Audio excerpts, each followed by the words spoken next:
Hi, I'm Joe, And I'm Ricky. and this is season 3, episode 22 of the Beer and Broadband podcast.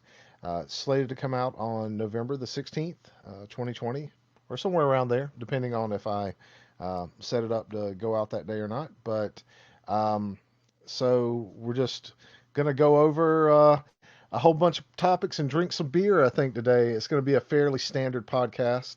So we're going to start out by talking about the Founders CBS.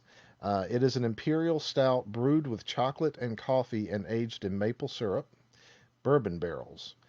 That's an interesting thing. Maple syrup bourbon barrels. So CBS was born when we stumbled upon some bourbon barrels that had previously housed maple syrup.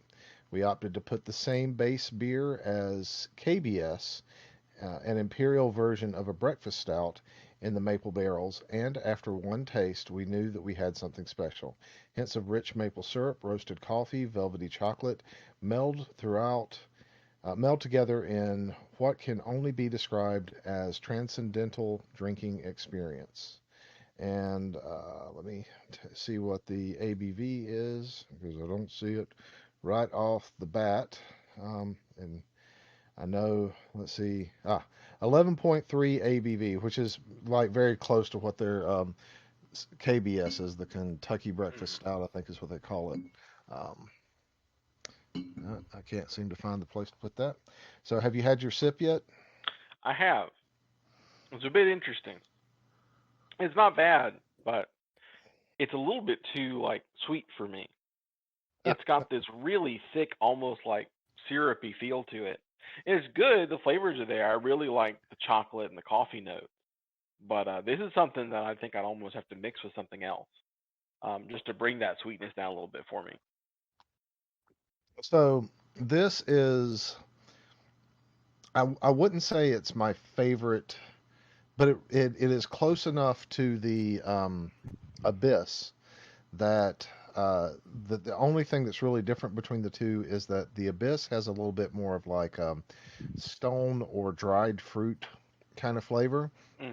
and this one just goes all in on the maple syrup sweetness. And you're right, it does have a different mouthfeel, but I enjoy this. It's like an experience, especially whenever like I'm using a snifter glass to drink it, Hmm. and being able to smell it and drink it at the same time. It's like having like breakfast in a glass, very similar to the French toast from Wicked Weed. Hmm. I really dig this beer. Founders normally make some of my more middle of the line. I like them, but they're not like my top beer. But I really like their KBS and CBS beers, and so I can taste the KBS, the Imperial Stout flavor in there very well. I like it. I like it a lot. I think if you're a stout, if you enjoy stouts and you enjoy chocolate and coffee, this is one to try. But if you don't like beers that have like a thicker mouthfeel, it might be kind of something to avoid. Or, like you said, mix it with something else because this would go good. There's a few cocktails that I've been woken up to recently, and I might try one a little bit later where you take a whiskey and you put it in a stout like a Guinness, Hmm. and then you have like this kind of flavor. Oh, interesting. I'm sitting here and I'm talking and I'm getting the aftertaste of this.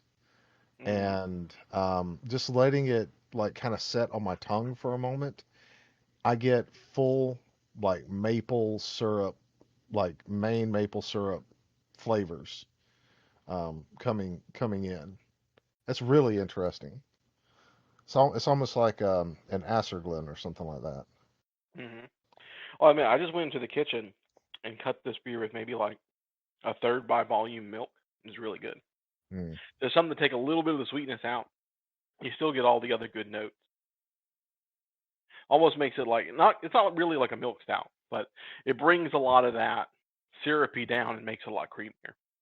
Yeah, it wouldn't be a milk stout. You'd have to put lactic acid instead of just milk fat in it. But yeah, it's interesting. I'll have to try that. I don't have any milk on me right now, so I wouldn't be able to do that. Um, but I like it. I think it's good. I think it's definitely, you know, it's up there probably in my top 15 beers. I can't say it's in the top Mhm. 10 necessarily. I'd have to sit down and kind of think through that. That might be a fun experiment. Like we go through and we look back at all the beers that we've drank over the last 3 seasons, and we just put a compilation list of our top 10 and just go through why we think, these are in the top five, these are in the top 10, and like do that for Mhm. an episode. What do you think about that? That could be fun. Yeah. I'll probably have to go back and retry a bunch of them. It's been so Yeah, long. well, it'd be a reason to go back and retry them. Might be Mhm. hard to find some of the ones we like the best too, with some of the things that have happened lately. So Yeah. it'd be fun to see where our list falls. It might be a good season 4 opener to try. Microsoft Edge is now based on Chromium, which I think most people probably know that.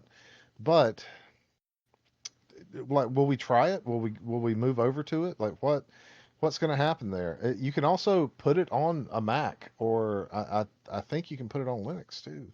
Mhm. But they have it for iOS and Android.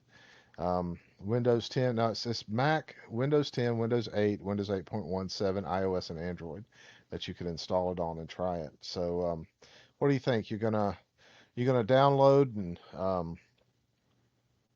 install Edge and make that your primary browser? What's your I don't think I can make the jump to primary browser yet. I'll definitely give it a shot. I so already here? keep Edge installed for some compatibility reasons. Yeah, that's true. Um, Especially with the work that we end up doing. It's good to have that browser compatibility around. I Mhm. haven't actually tried it yet. I've been so busy that I put this topic up and I kept thinking I'll try it before we do this. I'll try it next week. I'll try it tomorrow, and I haven't done it. I can say it's interesting to see it being on a Mac itself, Mhm. just because you generally don't see Edge on something like that. Um, it it's a pretty sleek experience. I did install it right before this, and I just kind of opened it up. It's very similar to what you get from like Windows 10, which hasn't been the worst experience. Um, but it and it kind of walks you through and everything like that. Um, and of course, you get things like, you can sign in to sync your data just like you get for Chrome and stuff like that. But you also get all those like Chrome apps that are on there. So Mhm. that's good. And I'm not sure if you can sync, um, like your Chrome data over to it, but that's a possibility. So that looks like it might be kind of a neat option. Mhm. Um, so I don't know. You got any thoughts on it? I mean, I guess one of the things I'd ask is one of the big benefits of Chromium is that it's an open source project. But is the Edge browser still open source, or is it just taking that open source code and then putting like some proprietary shell on it? Believe that it would be taking that open source code and putting their kind of proprietary spin on it. Gotcha. I do think that um, you still have to keep it uh, like open source. So there probably is a component on both sides where that has to happen. Um, but yeah, I don't know fully what the difference is, and of course I'll have to try it for a little bit to see. But it's it it basically just pulled in all my data from Chrome when I just did it right now as we're sitting here from the beginning of the topic that we started talking about. I hit download, install, went through, and it's working and it's fast too. It's like really fast. It's faster than Chrome, it feels like, which is weird. Well, I mean, Um, Chromium is a lot faster than just plain Chrome, so that makes sense in some ways. it installed and pulled in all of my existing Chrome plugins and everything like that. Like seriously, I just switched from Edge to Chrome basically. I'll have to finish setting it up a little bit later, but that was a very painless experience. It's taken me hours to like dial in a web browser before because I had to like move things over and stuff like that. This just like bloop bloop did it just like that. Really, really pleasant. I'm not sure that I want to move over to it because, of things, but if that's the way that it works across the board, I could see giving it a go and letting it be my daily driver for a bit just to see what the difference is kind of between the two. Mhm. Um, yeah. Uh, Anything else you want to say about that? No, and I looked it up. It's not open source. They've got an open source license agreement, so like there's certain things they have to disclose. But yeah, they're not going full open source. So they say in the README, we're embracing web open source. So maybe that'll change in the future. Yeah, I would hope so. I mean, it's so in many things we want to be in our kind of silo about these things, and there are people who are really they really have the idea. I don't want to use anything that's not open source. So like Hmm. Firefox is the browser for me. But I've been using Firefox lately, and it compared to Chromium is very slow. Now Chromium, of course, is much um, more advanced in some areas and less advanced in others. I like Firefox's and the Firefox Foundation's kind of ideology and everything like that, and so I use it and I want to continue to use it, but at the same time, I would really like to see. I'd like to use a product that both has the speed and convenience of something like Chrome and Edge and things like that, with the privacy focus of something like Firefox. And sometimes those are at odds with each other. I'm not naive in understanding that some of the things that makes Chrome so fast is the fact that it knows so much because it does invade your privacy, right? Um, but still, something that kind of was in the middle would be nice. More privacy focused, less you know, going to pull in all your data. Hmm.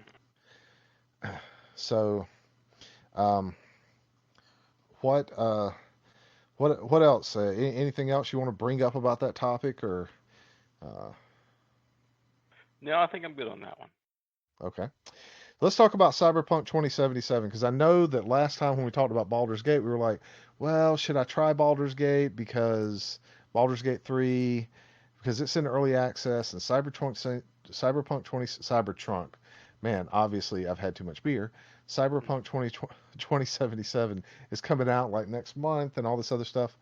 Well, just like The Witcher 3, it's been delayed again. um, I can't complain because I'd rather them deliver a great game than a game that has issues. Um, but yeah, we've got almost a month until it comes out again. Um, so, ha, so with Cyberpunk, what are the things that you're the most like looking forward to experiencing in the game? I don't know. I'm looking for maybe like a more role play Deus Ex when I think about like what Cyberpunk going to be like. I really liked the world of Deus Ex, but I felt like it didn't do like very meaningful role play. The difference between you're the guy that shoots everybody and you're the guy that doesn't shoot anybody really only comes into like one paragraph at the end of the game in terms of like meaningful change to the story. And you could get enough upgrade points that Jensen could just kind of get every single skill. There wasn't any like idea of, hey, I need to make some sort of build except like for the very first level. So, I'm kind of looking for something in that vibe. That's why my wife, she's leaning like playing whatever the like the Outlanders are called. But I'm thinking going Corpo. Like I like the idea of like the first run being this kind of more stealthy, diplomacy style person that's like just out there doing their job. I think so. There's also a tabletop RPG Mm. that is based off of Cyberpunk.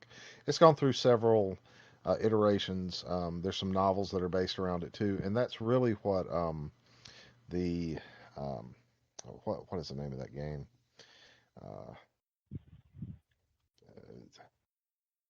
there's another game that Mm. exists that's like a Baldur's Gate type game that I just can't think of right now. You But think that's what that Neverwinter? one.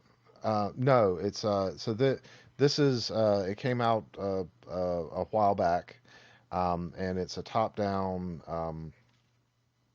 uh, isometric 3D game. You can play it on mobile and all sorts of other stuff like that.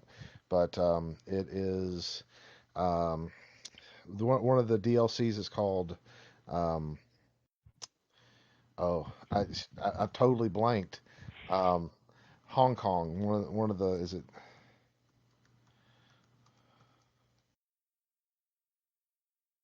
It's not, but it's not. It's not called that.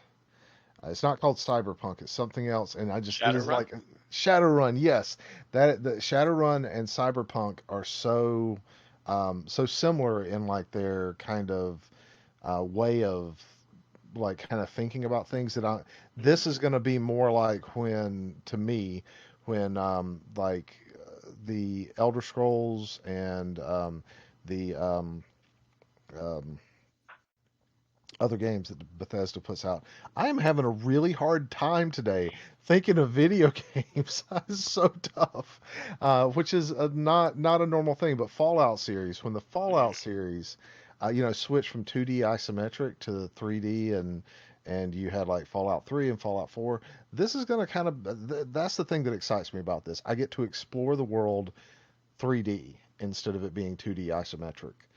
Because before all the like kind of games that kind of fell in that vein, they were all kind of 2D isometric, and I love them. I love Shadowrun, which is they're not the same game, so don't even think about it. Shadowrun is also like its own kind of RPG thing, tabletop RPG thing, but yeah, I'm really super looking forward to it. I don't normally pre-order things and I didn't pre-order The Witcher 3 pre-order stuff, and there wasn't a ton of things in there, but there were some like really cool trinkets and stuff that I kind of wish I'd gotten. Um, so I made sure that I pre-ordered this one because I wanted the collector's edition. So I'm really looking forward to when it comes out, and I was hoping that it would come out like in a couple days, and like I'd be able to like have it, and maybe I would have like delayed the next two episodes, and I'd be like, okay, well I got the pre-order, let's do the next two episodes on my back porch, and we can like kind of talk about it, but that didn't happen, and it's not going to happen until December the 10th, and our season will be over by then, pretty much. So, Yeah. um, yeah, but I'm pretty stoked for it to be coming out. Um, I can't think of like there's not like a story element that I'm looking forward to, and I because I don't want to spoil things for myself, I've just been like, nah, I'm not gonna watch stuff about it. I'm not gonna read things about it. Um, but I'm looking forward to it hitting shelves and being able to do some do some nice stuff with it. Yeah. I've tried not to spoil myself too much. I've watched some of the like demos where we'll take like 20 minutes of gameplay and from different parts of the story and throw it in. What I'm really hoping this game does a good job of is like forcing character development of like the character you play, because that's an issue in a lot of RPGs. As much as like we talk about Skyrim, Skyrim very rarely makes something happen where you're like, okay, I'm going to reevaluate my character in like a role play sort of sense. They don't throw that like heavy hitting.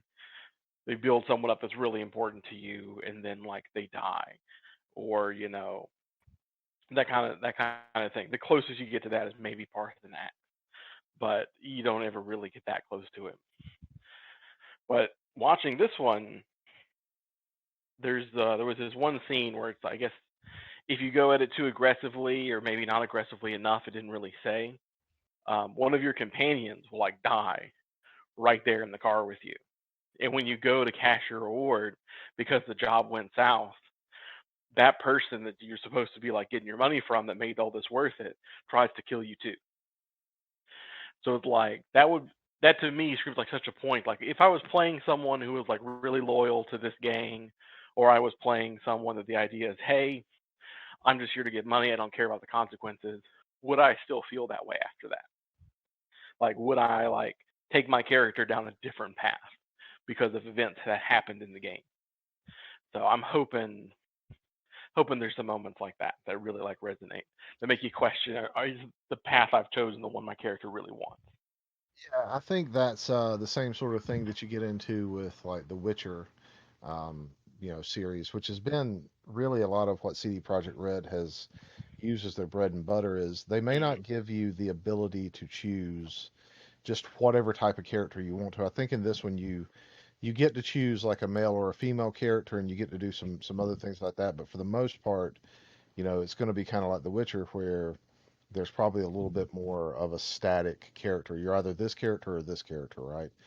But the decisions that you make as you go along, there's like this huge set of decision trees, and they'll they'll really affect the game play as it goes along. Now that's what I'm hoping for. That's kind of the way The Witcher was. And again, it's like that. Like um, you have some friends at some point. If you choose to kind of back one of your friends, the other of your friends gets mad, maybe even tries to murder you. Like you have some things like that. So I think it's going to be an evolution on that kind of mindset, and I'm Hmm. looking forward to that. That's lar- basically I've gone from having like kind of this, oh, I love Bethesda and the things that they do, and I still love a lot of their games, to I really like the mindset that studios like Larian and CD Projekt Red have when it comes to the way that they portray the stories in their games, and I'm enjoying those fairly deeply. So I'm looking forward to seeing what happens with the Witcher. Owlcat Studios too. I played a little bit more of the Pathfinder game that they Hmm. did, which is just that's a phenomenal game. I think it has so many great options and things that change, and you can't do everything, so you have to choose which things you want to do, and what you want to spend your resources through, and that's a really and that really affects the game, and it's really a wonderful way for the game to kind of move forward and things to happen. They don't just trap you in stuff. So I'm looking forward to that. Yeah. Um, uh, so let's talk about AMD fifth gen Ryzen. Have you seen any of the news about this? I've seen some of it. I won't say I'm super well versed, but I knew it had come out. All right, so I'm going to give you like um, a 5 minute, maybe 2 minute um, high level overview of what's being said. So when third gen Ryzen came out, um, you and I talked about, would we make a computer that is based off of a Ryzen CPU? Hmm. Um, and you said no, and I said, well, I think I might. And so when my kid decided she wanted to build a computer, I built one, and it is a beast of a computer. I mean, my Intel-based systems kind of um, the price to performance and what I spent on the my Intel-based systems versus even I guess it would have been a while back now, Hmm. maybe like 7 6 7 years ago on these computers that I've used, and they're still like great computers. I've just updated the graphics card and a couple other things, but the processor's still the same. Um, was maybe twice as much as what I've spent on that computer, because it was like $1,200, maybe a little bit more. It might have been closer to 15. But it was expensive, but it wasn't like expensive like my other two were. Um, and so that the price to performance for Ryzen 3 was really a draw for me, and it's very performant, right? It's just great that there's some awesome tweaks and things that you can do there, and it turns on like that. It plays games beautifully and does other tasks wonderfully. Now, um, Ryzen 5 is out. They skipped 4 because they made like a fourth gen mobile thing and there was some naming conventions. So they just basically on desktop, there was like 3, 5, right?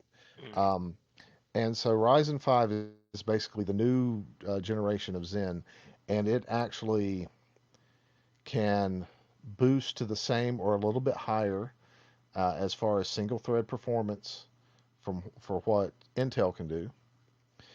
It depends on memory and some other things about how you make your computer, but basically, the way they've got the chiplet design with a larger memory cache and some of the things that they can do to like kind of move around really makes the system much more performant than current Intel-based systems.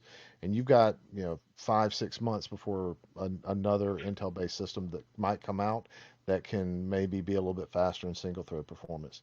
But they're absolutely killing it in multi-thread performance. Okay. And as you're moving forward, having multiple things happen on computers, that's a big deal, especially if you're doing anything creative or where you're having to do multiple things all at once. Multi-thread performance becomes important. So that happened, and then NVIDIA has launched its, GTX, RTX, I'm sorry, RTX 3000 series. Well, Ryzen launched its, RX 5000 series, I think. So 5000 series um, processors, 5000 series graphics card now, and or I said Ryzen, I meant AMD.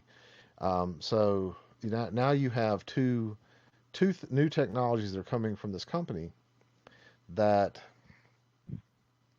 are really compelling.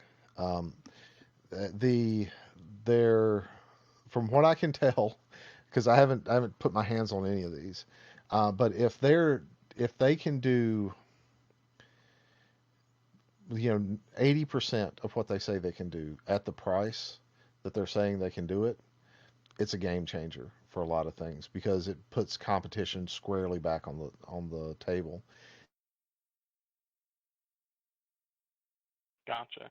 Yeah, it'll be interesting to see where it goes because like any piece of hardware you have to get. Not just because it's a better price to performance, it's just better right now. So what are you thinking? You gonna be is your next computer that you're gonna build be a AMD powerhouse, or you still gonna stick with the Intel NVIDIA um, side of I will things? see. I mean, I think the last time we talked about this, it came down to would the new AMD hardware have better software support than it used to? And if it does, then you're right. There really isn't much of an argument there. One's offering comparable performance for cheaper, and they both have well representation in the software market. So if that doesn't happen, then that still gives Intel a bit of an edge. But it's hard to say what that's going to look like until these have been out there for a while and you start seeing what are people doing their development on, how fast are they doing hot fixes for driver issues and stuff like that. So in the circles that I've been kind of putting myself in to absorb this information and my experience with building a couple of these systems for friends or you know family, um, there is no performance difference as far as like software performance between the two anymore.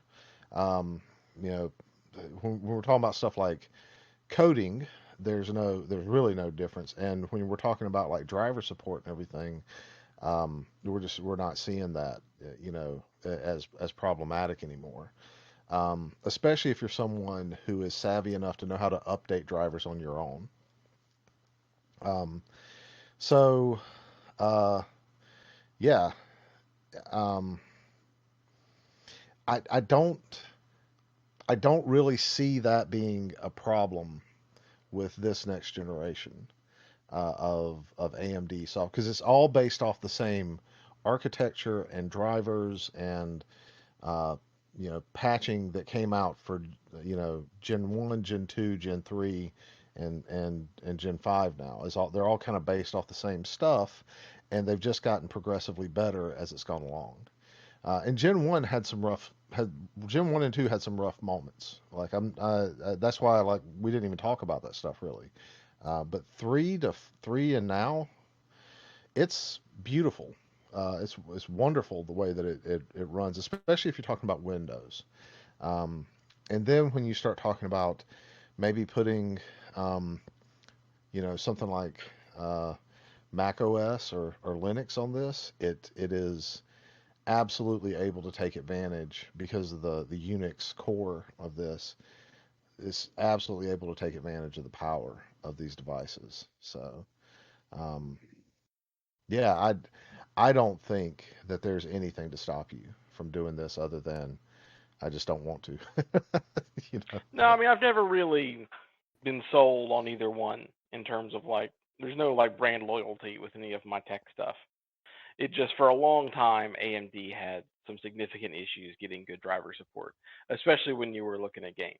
Because a lot of times a new game comes out, the driver really has to be kind of tools to that in some extent to get the best performance out of it. And AMD did a real bad, and it's not really AMD's fault because the developer's supposed to help with those things too. But there was a real bad string of like, oh, well, hey, we've got this new driver out. Oh, well, it kind of worked for the game that it's supposed to, but it broke these other games and stuff. But if they've got that sorted out and it's a lot more stable in that regard now, then it really does come down to price for performance. And AMD has almost always won that battle, at least in the last decade. I mean, way back when it was a little bit harder. They were a little further behind, but AMD for a while has been putting out comparably strength hardware at a slightly lower price. You are correct about that.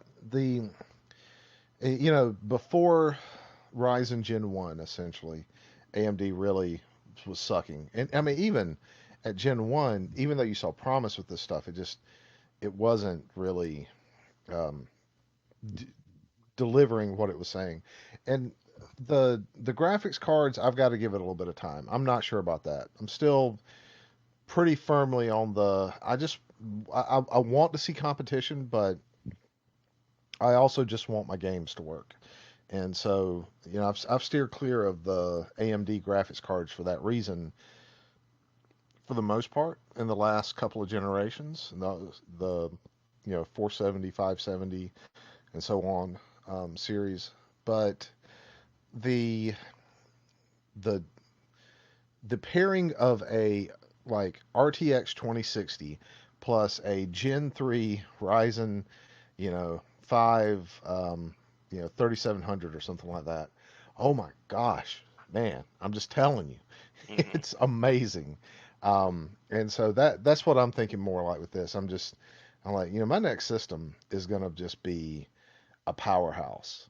I'm gonna make a sleeper like PC that probably looks like something like I would have had in the early 2000s or late 90s, and but it's gonna have some stuff in it, some really awesome stuff in it. um, yeah, so I'm looking forward to see what you're gonna come up with because I think when I build my next computer, you're probably gonna be like hunkering to build yourself another one too. Um, Maybe, yeah. We've decided that we're gonna stick with the hardware I have right now and see how Cyberpunk plays. And if it has issues, we might think in for a new graphics card. yeah, you probably won't need a new processor. Cyberpunk doesn't seem like it's going to be CPU bound too much. Yeah. All right, man, you got anything else you want to say about that? No, I think I'm good. All right, well, then this has been season 3, episode 22 of the Beer and Broadband podcast. Thank you so much for listening, and we'll catch you next time.